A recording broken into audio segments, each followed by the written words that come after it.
Hey y'all, it's Shon here from Luxurei. Make sure you follow us on Instagram at LUXUREILLC and subscribe to the YouTube channel, the Luxurei Channel, all one word. We're here at DOAP Events hosted by ReeCee Raps at Crown Station like we are every Thursday. Make sure you hit the link in my bio to get those tickets and tap in to get your t-shirts from Luxurei and the newest collection, the season collection. Hey, how are you? I'm good. How you doing? I'm doing pretty good. Thanks for joining me today. Of course, of course. Thanks for having me. So, introduce yourself. Tell us your name, where we can find you, what you do.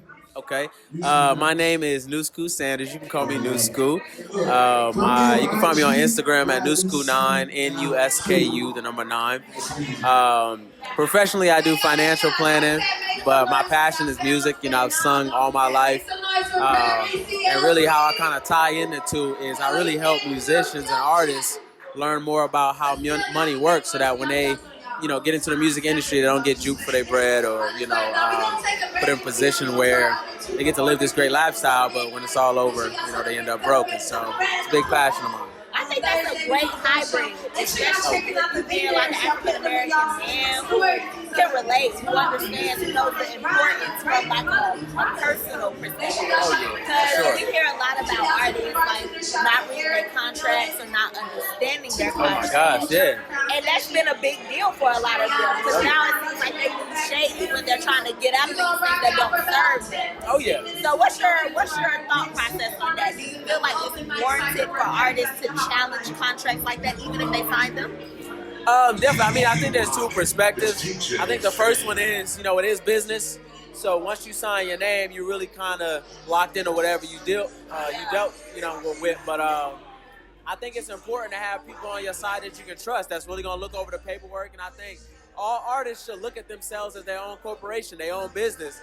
And they should look at the paperwork themselves. They should take, you know what I mean? I mean, you ain't got to take law classes, but you should be well versed on what your industry looks like. You should know how the money gets to you. You should know how the splits work and how these things are operating. I think a lot of us look at music as like a money grab. You know what I mean? You have a hit song, you can get rich. And so, for a lot of us, the goal isn't even necessary to be, successful is to get signed. You know what I mean? So many people want to get signed. It's like you don't realize. To get that first bag, but no longevity. Yeah, I mean, most artists don't even realize, like, let's say you get $1 million contract, you're paying everybody. Like, you pay your attorney, you pay your manager, you pay the bands, you pay for studio time, you pay for hotels, you pay for travel. All of that stuff comes out of your money, and your advance is like a loan. You know what I mean? And so a lot of us think we got rich because we got $1 million deal, but we don't realize in business $1 million ain't really, a lot of money. And so we get put in a position where by the time we realize that, we've already been walking that road. We already signed. We already there. So my goal really is to, I want to educate a lot of artists before they even get to that point of signing a contract. I believe in independence. I believe in owning your masters. I believe in owning your name, owning your rights. And I agree with partnerships. I agree with you partnering with labels for distribution and things like that. But I really think more people should look at themselves as a brand, as a business. And, like the whole enchilada as opposed to a piece of the puzzle. Yeah, and the only way you really do that is to start thinking long term. We got to get out of this mindset of like, I'm the first person in my family with $1 million, so I made it. You kind of got to start thinking like, what's my music gonna be worth down the line? Like, if they willing to give me this $1 million, what am I really worth? You know what I'm saying? How many millionaires can I breed from this $1 million? Exactly. And there's nothing wrong with taking a deal, but use it to your advantage. You know what I'm saying? And understand how money works. Start you a savings account, get you some life insurance, you know what I'm saying? Get you some benefits, put you some things in place to where, one day if your music's not popping no more, you can still eat. You know what I'm saying? And so I think that's really important. You said that you're an artist, but you definitely sound more like a back behind the scenes person. So how does that work to your benefit? Being able to know what it should look like behind the scenes and being able to show up as a performer. I mean, it was really a conscious decision for me. Like, not to be arrogant or anything, but I'm an amazing artist. You know what I mean? I know for sure, I put out, 1 to 3 songs and I'll be the hottest thing out here. I really know I'm really capable of those things, but I really stalled my career for, I think, almost 8 years now, you know what I mean? And I took the time to really write for other artists and, follow them. It's a bag in that, so I heard. Oh my gosh. Yeah. money in that too. You know what I'm saying? There's money in behind the scenes. Yeah. There's actually more money behind the scenes. That's what I'm knowing. That's what I'm hearing. Yeah, there's a lot of bread behind the scenes. I follow a lot of artists through their journey, and I kind of saw what to do and what not to do, and I took that road purposely so I could figure out what I needed to do as an artist for myself. But I'm really passionate about educating people and you know, helping people. And so, I can tell you're very well spoken. oh yeah, I take the business side real serious. Do you like do speaking engagements? Like I do actually. Yeah, I want to get more into that. You know what I'm saying? But Nipsey actually really inspired me a lot because, you know what I mean, that Tattoo Prolific really said a lot about him. Like, he really took a lot of pride in being intelligent and educating people. And I think, you know what I'm saying, I think specifically in black culture with our music, you know what I'm saying, we're losing a lot of that. And we got to add more of that to the mix. So I want to bring that back, you know what I mean, make sure more people feel cool with just being who they are, you know what I mean? It's cool to be intelligent. It's cool to strive for something greater, you know what I'm saying? It's cool to push the envelope and do something a little bit higher. So that's what I'm all about.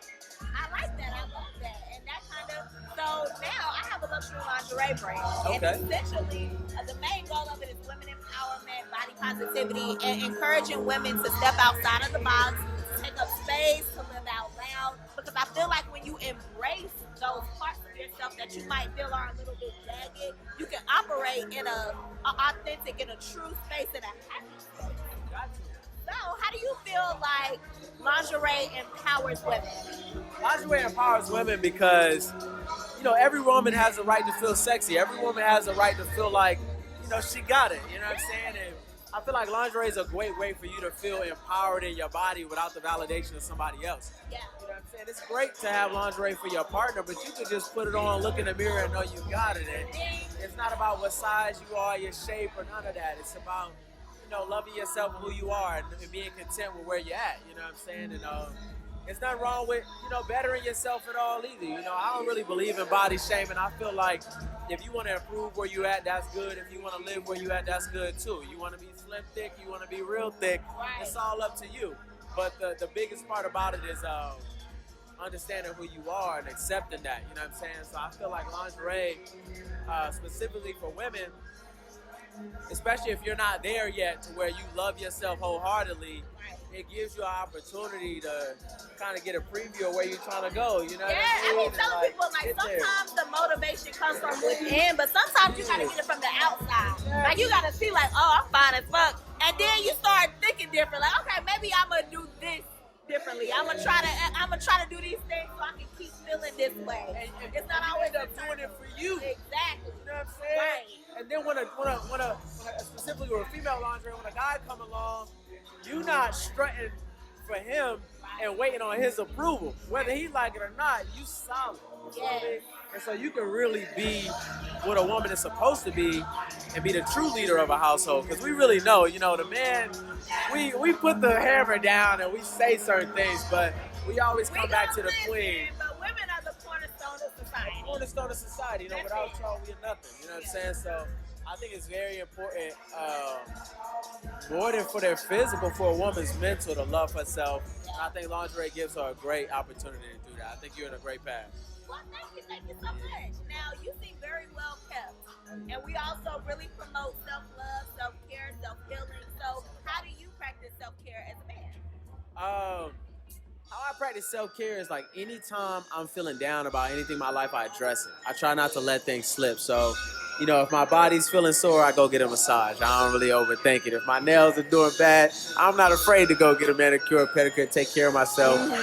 You know, when my mind's not right, I meditate. I go get counsel for people that are doing better than me.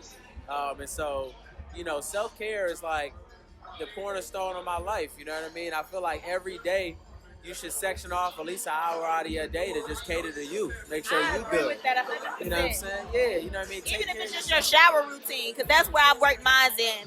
I give myself a mini facial, I do the whole lotion thing, and it really helps with just starting your day off in good spirits. Oh my gosh, yeah.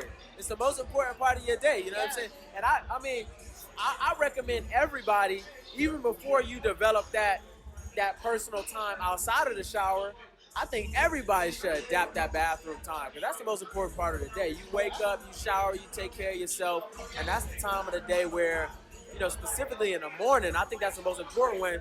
You need to look in the mirror. You need to have a conversation with yourself. You need to have those affirmations you say in the morning to let yourself know that you're better than your situation. You know what I'm saying? And I think a lot of us, we look at where we are now, and we think that's where we're going. You know what I'm saying? And we're living in the now, but we're only living in the negative side of the now. We're not living in the abundance of the moment. I think if you embrace where you want to go and you accept it as who you are now, then it's only going to be your future. You know what I'm saying? There's no an attitude of gratitude. It helps you have positivity. It helps you keep rooted in faith, and that's what gets you to keep on going. Of course. This is such a good interview. It was. I'm enjoying it. I really enjoy it. You have a great platform. I'm glad you have it. Now, I feel like, artistry, it might be your passion, but I feel like you're going to do so many things. But do you have any projects that are coming out that the people should know about? Yeah, actually. So I'm working on my first EP. You know what I'm saying? It is. You know, it's my first time putting out my own project. I worked with a lot of artists in the past, and so this is my baby. You know what I'm saying? So I'm in the studio cooking up stuff right now, and I'm really excited for it. I'm gonna drop it early June, and it's gonna be a bop. It's gonna be a dope. Oh yeah. I'm gonna turn it up. Y'all gonna hear me. I really feel like I'm gonna do Bryson Tiller numbers. When he dropped "Don't," he turned it all the way up. So that's the goal. You know what I'm saying? I just wanna. You sing a little bit. You said it again? You sing a little bit. Oh, I sing for sure. You sing. Man, I'm one of the greatest of all time. I'm gonna go ahead and put it out there, man. Y'all gonna see. Y'all gonna see. You know what I'm saying? I'll put in the work. Well, drop your Instagram or wherever they can find you one more time. Yeah, so if you want to follow me on my business page, I post a lot of motivational quotes. I post a lot of videos of me, just inspiring people to be better in their lives. You can follow me on Nusku9. That's NUSKU, the number 9. If you want to follow my artist page, where I'll be posting a lot about my music, you can follow Nusku Official, which is NUSKU Official. And follow along on the journey, man. I encourage all of y'all to follow along with me. We're all a family together. I'd be nothing without the fans. So I love y'all. You know what I'm saying? I'm looking forward to everybody that's coming along. Happy Thirsty Thursday. Shout out to ReeCee Raps, DOAP Events, and Crown Station.